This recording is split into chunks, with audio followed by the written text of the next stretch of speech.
Hello guys, this is Terry from Genki Gaming, and we're back with another theory, the Minkmen in the Moon. First off, I would like to talk about the connection between pets in the moon, just like pets in general as a baseline for animals. It seems like cats and dogs are a little bit more mischievous and oftentimes get injured during a full moon. This is according to one study that I found online. And another study said that veterinarians and other animal care workers found a 23% increase in cat visits and a 28% increase in dog visits to the emergency rooms on nights when the moon is full. Researchers, however, were unable to exactly pinpoint why this is being caused. One of their thought processes was it could simply result from the animal, or in this case the pet, being outside too long during nights when the moon is brightest. Here's some fun facts for you guys, just in general animal connections to the moon. Lions normally hunt best at night, but, on cases when the moon is full, they will sometimes hunt during the day due to the fact that lions consume less food during a moonlit night, and this is the cause of more attacks on humans and animals during the daylight. That just basically theorizes that.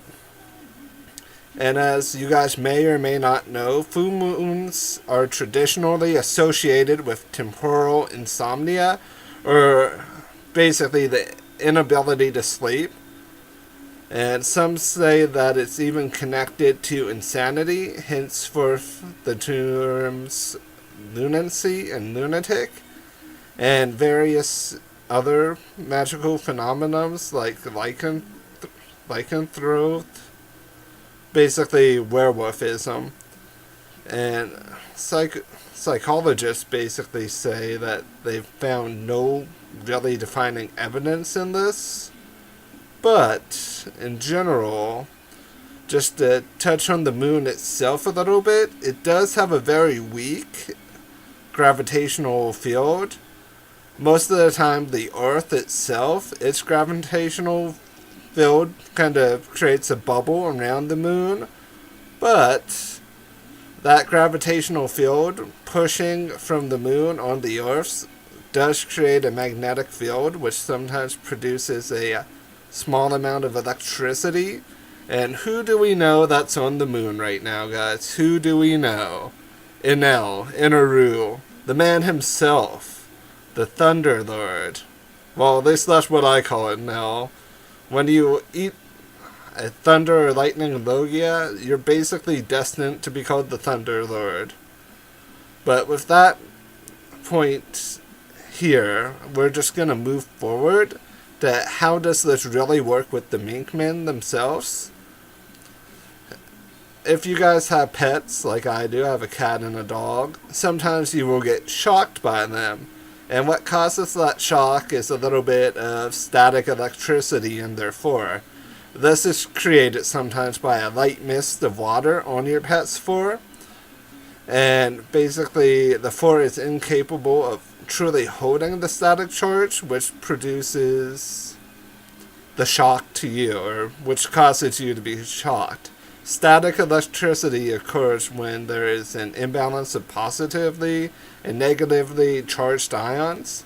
Electrons then are jumping from atom to atom, releasing energy. Two examples of static electricity are lightning and rubbing your feet on the carpet and then touching the doorknob. We've seen the second one kind of in One Piece. The situation was when Jack just arrived and he had his pleasures and his gifters getting ready to take down the Minkmen. In the anime, there was a female Mink woman, and she basically spun around a little bit like how Sanji does to get his Diablo Jambo or his firepower ready. Seeing her do that she was able to get her static charge, or her Minkmen lightning power, prepared. We've also seen similar situations occurring with other Minkmen that kind of displayed that electromagnetic pulse or that lightning power. I'm thinking that when Carrot clashed with Zoro, the momentum gained from her doing that little flip thing in the anime and in the manga caused her to produce some friction when the floor on her body went through the hilt, went through the hilt of Zoro's sword, producing that little bit of electricity. And I guess the same can be proposed for both Inuarashi and Nekomamushi, because as we've seen in clips and in the manga, those two are able to get that electric power produced pretty quickly. And from what we also saw in the manga in Whole Cake Island, Carrot is quite proficient with getting that electrical surge in her body going.